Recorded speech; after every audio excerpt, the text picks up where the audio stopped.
Mesdames et messieurs, bonjour, ravi de vous retrouver donc en ce dimanche le 17 octobre 2021. Nous sommes avec vous donc après cette interruption due au direct.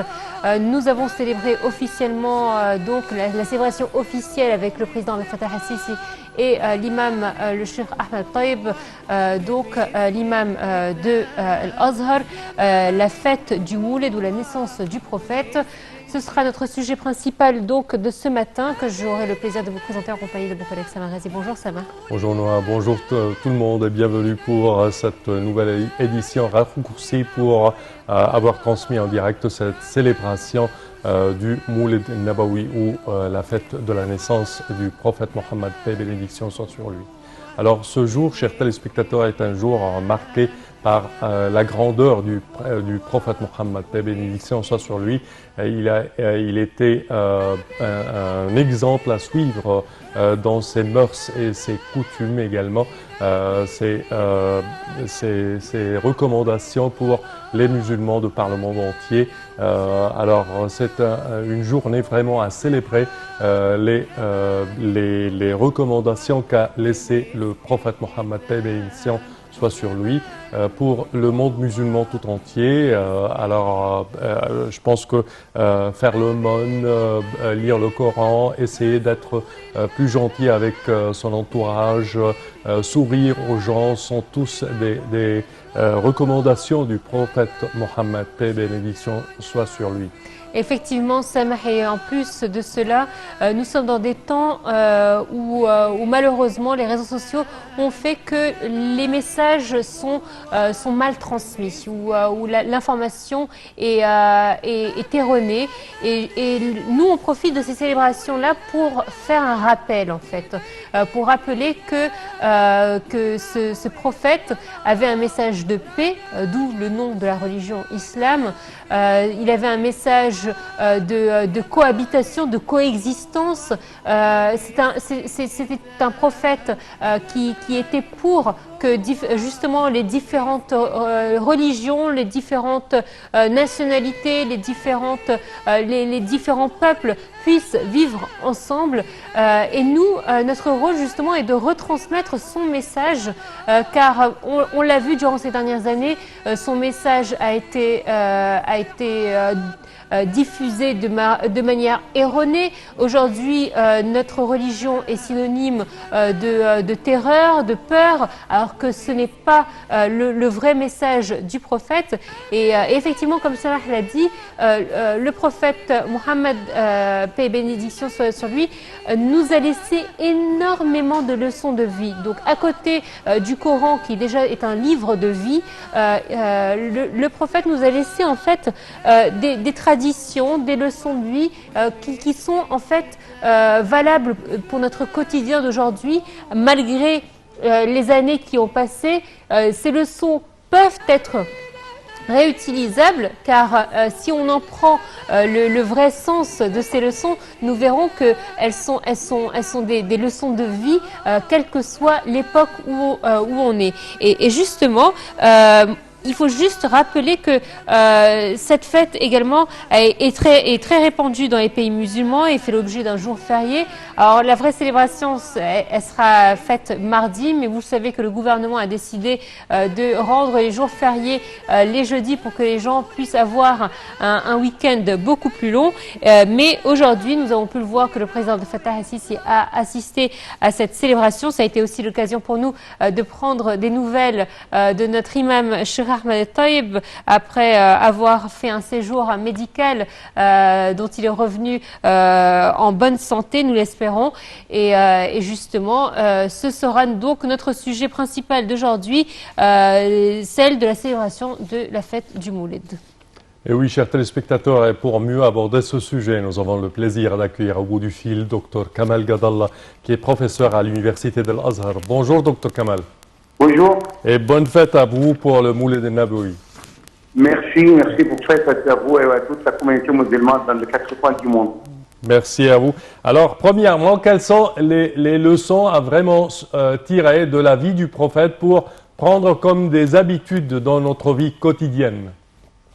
Oui, Premièrement, il faut connaître qu'il s'agit d'une personnalité tout à fait solitaire qui, dans tout le monde, ce n'est pas d'après notre croyance en tant que musulman, mais également d'après d'autres témoignages de plusieurs grands penseurs et intellectuels dans le monde entier. Parce qu'il s'agit, si vous voulez, non seulement d'un prophète et d'un messager, mais avant tout de ce qu'on peut appeler l'homme parfait. L'homme parfait, c'est-à-dire l'insan al-kamil, d'après l'expression d'Ibn Arabi, c'est-à-dire cet homme qui a réuni toutes les qualités, à la fois matérielles et morales, pour représenter la bonne image de l'histoire, ou bien tout au long de l'histoire. Oui. Donc, si on fête la naissance du prophète sallallahu alayhi wa sallam, donc on fête premièrement cette rupture avec l'histoire sanglante et la montagne de la servitude. Il y avait aussi l'oppression, le despotisme et tout, pour commencer une ère où l'homme a repris sa dignité sur laquelle Allah l'a déjà créé. Donc, pour rétablir en fait ce lien direct entre Allah et ses créatures, qui était rompu par l'idolâtrie et par le polythéisme et tout. C'est-à-dire qu'on fait également le début de ce qu'on peut appeler l'humanité dans son sens plein de mots. C'est-à-dire la fraternité, la coopération, la sacralité de l'âme humaine, la sacralité du bien humain, la sacralité, par exemple, si vous voulez, de la raison en tant qu'outil de réflexion, de raisonnement. Donc, on fait de l'humanité et son ampleur et son épanouissement. Bonjour tout d'abord. Et bonjour, Dr Kamal Gadol.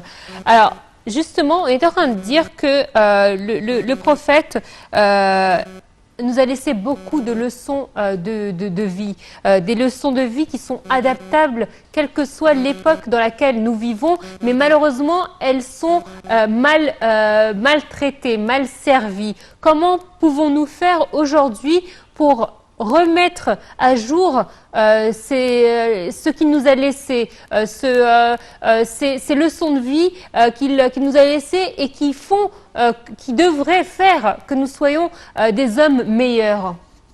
Oui, premièrement, il faut faire une sorte d'épuration, c'est-à-dire il faut épurer, si vous voulez, les informations traditionnelles pour connaître ce qui est authentique.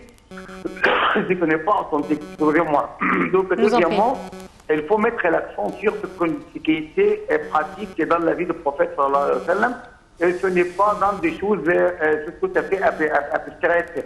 Il faut connaître comment il menait sa vie conjugale, par exemple, dans son foyer avec ses épaules, sa vie militaire avec ses soldats et les chefs des armées, sa vie politique lorsqu'il était chef d'État, sa vie sociale lorsqu'il était, par exemple, père, grand-père avec ses petits-enfants, avec ses enfants. Et avec les autres religions. Il était indulgent, vous avez, vis-à-vis tous les croyants, même aussi les non-croyants, parce qu'il était indulgent, vous avez de toute l'humanitaire, parce qu'il était envoyé en tant que miséricorde à l'humanité entière.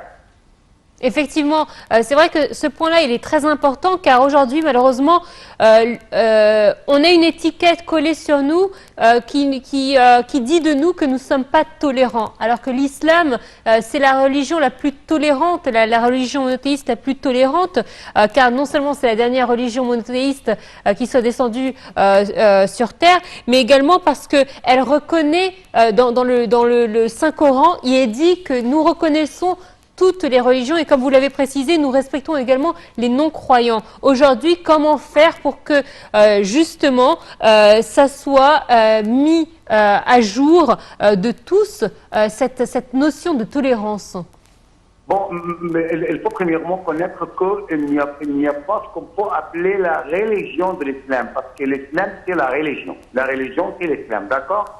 Donc, dans des diverses, ou bien une variation d'interprétation, ou bien variations aussi de révélation.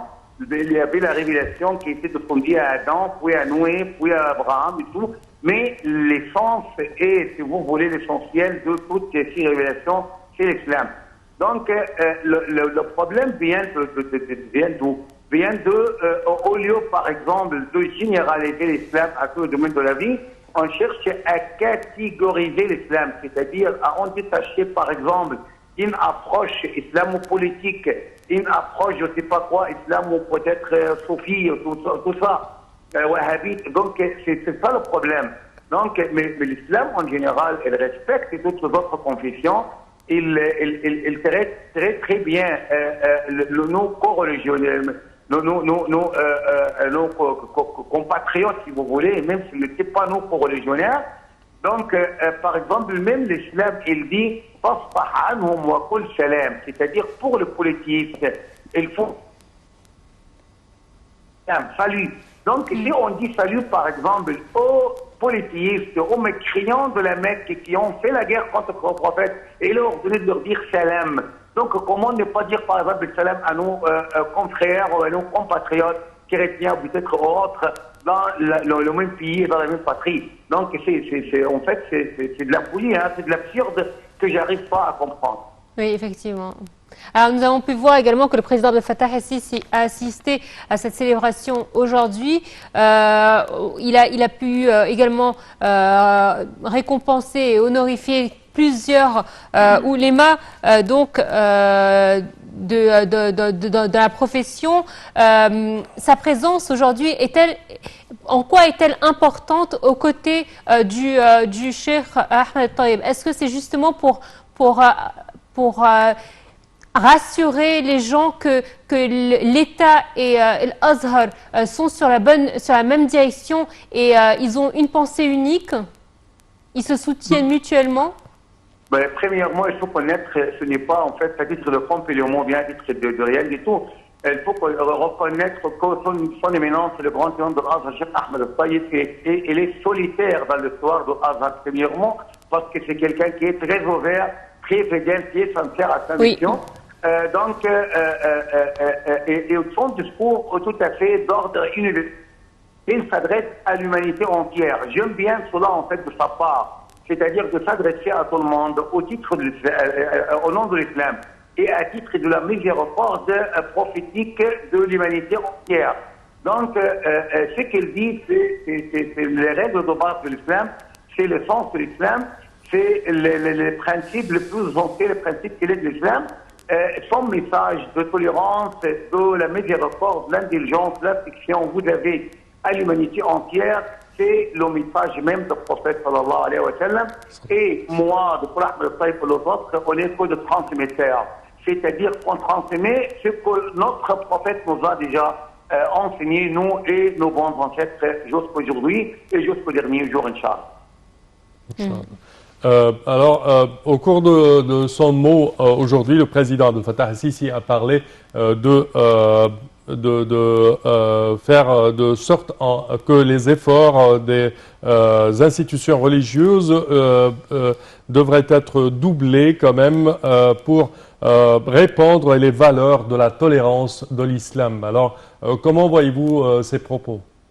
Oui, je partage le même vie de son excellence le président en fait, si on se concerne la responsabilité des institutions religieuses vis-à-vis d'un discours plus tolérant et plus, en fait, plus universel, si vous voulez.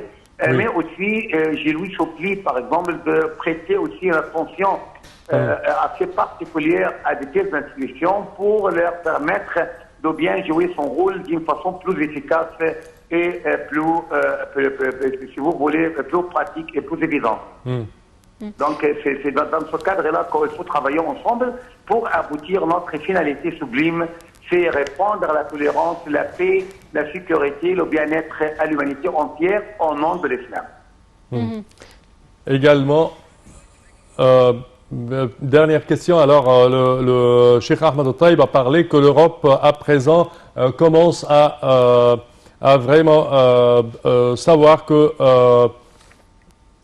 à apprécier, je dirais, les décisions et les recommandations du prophète Mohammed, paix et bénédiction soit sur lui, que les chercheurs et les philosophes parlent de sa façon d'agir et sa façon de penser, et également les mœurs du prophète commencent à l'apprécier, je dirais. Oui, il a tellement raison, notre grand imam, parce qu'en fait, on cherche, comme je viens de le dire, on cherche à débrouiller les gens dans des choses tout à fait abstraites, alors que pour le conduite, même le comportement du prophète, ses traditions pratiques, comment il s'agissait vis-à-vis, par exemple, de ses époux, de ses enfants, de modèlement, comment, par exemple, il menait sa vie, comment gagner sa vie. Par exemple, comment supporter les difficultés au temps de malheur, au temps de la guerre. Il faut mettre l'accent sur cela pour en extraire ce qu'on peut appeler une méthode de pratique de notre vie quotidienne. Ce n'est pas seulement des abstractions qui peuvent être soit, par exemple, saisies, soit comprises, soit n'est pas comprises, soit, par exemple, qui semblent étranges. Donc, il faut mettre l'accent sur tout ce qui est pratique, tout ce qui est appliqué dans la vie quotidienne. Parfait, Dr Kamal Gadallah, nous tenons à vous remercier de vos explications. Merci à vous et bonne journée. Je répète que vous êtes professeur à l'université Al-Azhar.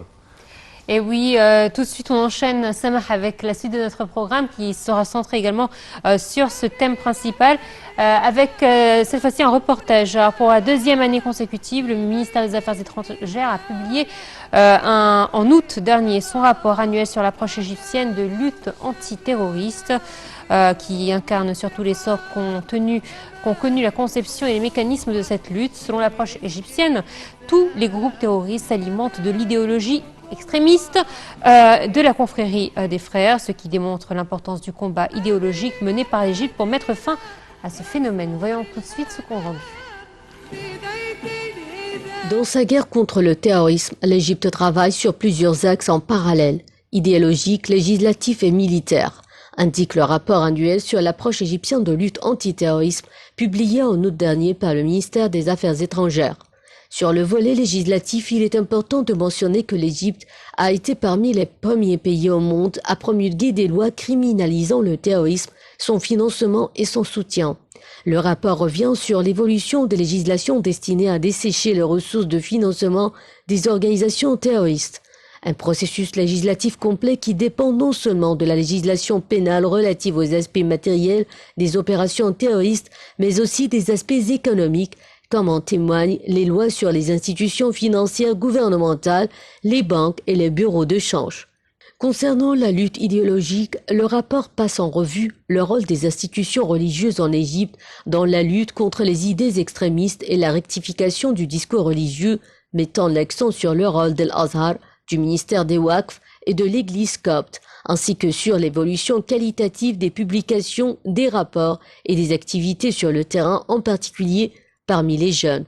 Le rapport attire également l'attention sur le rôle joué par l'Observatoire d'Al-Azhar et son centre de traduction, considérant qu'Al-Azhar est un acteur central dans l'affrontement de la pensée extrémiste à travers les différentes plateformes, sur les réseaux sociaux et sur Internet en général. De plus, Al-Azhar a récemment annoncé la création d'un centre d'études comme une nouvelle étape sur la voie du développement de la lutte intellectuelle contre le terrorisme. Toutefois, d'aucuns estiment qu'il est indispensable que d'autres institutions comme le ministère de la Culture et de la Jeunesse jouent un rôle plus grand. Ces ministères estiment de leur côté que cela se fait par la promotion des activités intellectuelles et sportives auprès des jeunes, comme outil pour qu'ils ne basculent pas dans l'extrémisme.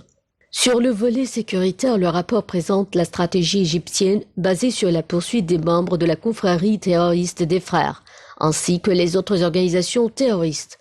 Dans leur guerre contre les frères, les autorités travaillent sur plusieurs volets, dont la détection et la poursuite des éléments de la confrérie ayant fui à l'étranger, les coups préventifs visant à endiguer le mouvement à l'intérieur et à couper ses ressources financières et logistiques, sans oublier la lutte contre les rumeurs que répand l'organisation sur les réseaux sociaux pour déstabiliser le pays et décréditer les efforts de lutte contre le terrorisme en cours.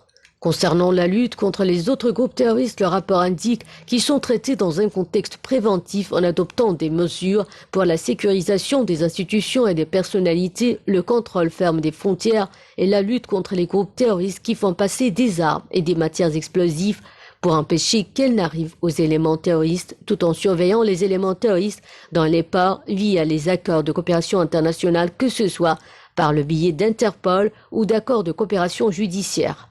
Finalement, ce rapport témoigne surtout de l'évolution de l'expérience de l'Égypte dans la lutte contre le terrorisme. Une expérience qui ne se limite pas à l'aspect matériel du combat que représente la lutte armée, mais qui s'étend à la lutte par l'arme idéologique, civilisationnelle et celle du développement.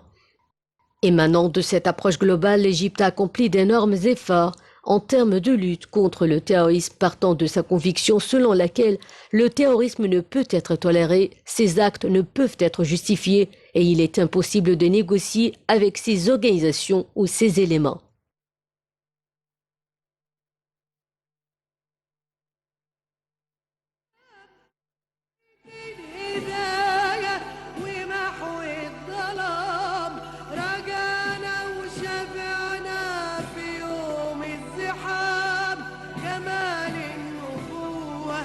ومسك الختام جمال النبوة ومسك الختام أبينا هدينا رسول الأنام